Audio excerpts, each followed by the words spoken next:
नमस्कार।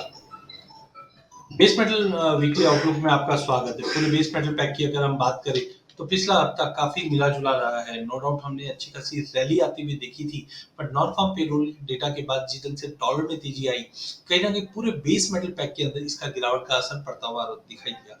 तो सबसे पहले अगर प्राइस परफॉर्मेंस की अगर बात करें तो कॉपर के प्राइसेस में जो गेन्स था, वो पूरा वाइप आउट होता हुआ दिखाई दिया। 790 से प्राइस करेक्ट होके 765 तक के लेवल दिखा दिए। इस वक्त भी अगर हम देखें तो लगभग जो तेजी थी पूरी गायब होते हुए दिखाई दी। वहीं जिंक के अंदर सबसे बड़ी गिरावट 5.25% की करते हुए दिखाई दी। लेड फ्लैट टू नेगेटिव रहा है, जबकि एल्यूमिनियम में भी 3.5% की गिरावट आती हुई दिखाई दी।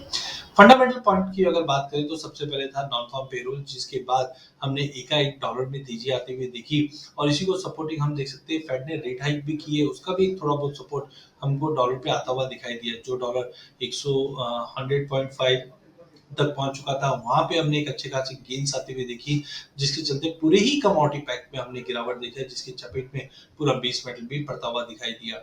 वहीं दूसरी ओर अगर हम देखें तो चाइना से नो डाउट डिमांड की कंसर्न्स जो थी वो अभी भी बनी हुई है, बिकॉज एक तरफ फ्रजाइल इकोनॉमी, क्योंकि नंबर्स जो आ रहे हैं वो सपोर्टिव नहीं है, बट गवर्नमेंट एक्शन जो चाइना में लिया जा रहा है वो कहीं ना कहीं सपोर्टिव है आगे के लिए। वहीं दूसरी ओर अगर हम माइन सप्लाई की बात करें तो सबसे पहले कॉपर के अंदर ग्लेनमार्क से रिपोर्ट है, जहाँ पे बताया जा रहा है कि जो माइन बंद हुई थी वो अब रीओपन हो रही है, जिसके चलते कहीं ना कहीं कॉपर पे प्रेशर पड़ता हुआ दिखाई देगा। ग्लोबल इकोनॉमी स्लो डाउन का कंसर्न तो अभी भी बना हुआ है।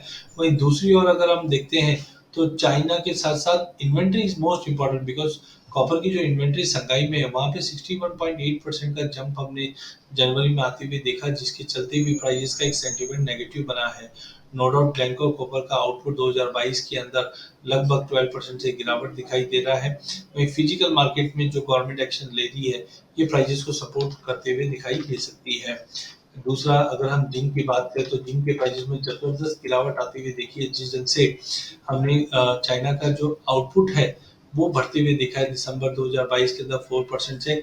वहीं इन्वेंट्रीज का जो पहले कंसर्न्स था वो थोड़ा हद तक कूल ऑफ हुआ है, लेकिन अभी भी ग्लोबल जिंक मार्केट डेफिसिट में रहेगा 1,19,500 ILZ SG के अनुसार, जिसकी वजह से प्राइसेस में कहीं ना कहीं लोअर लेवल पे एक सपोर्ट मिल सकता है। तो ओवरऑल अगले हफ्ते के लिए कॉपर पे नजर रखिए। कॉपर में अभी भी गिरावट है, जो 785 के नीचे करीबन 770 765 तक का लेवल मिल सकता है।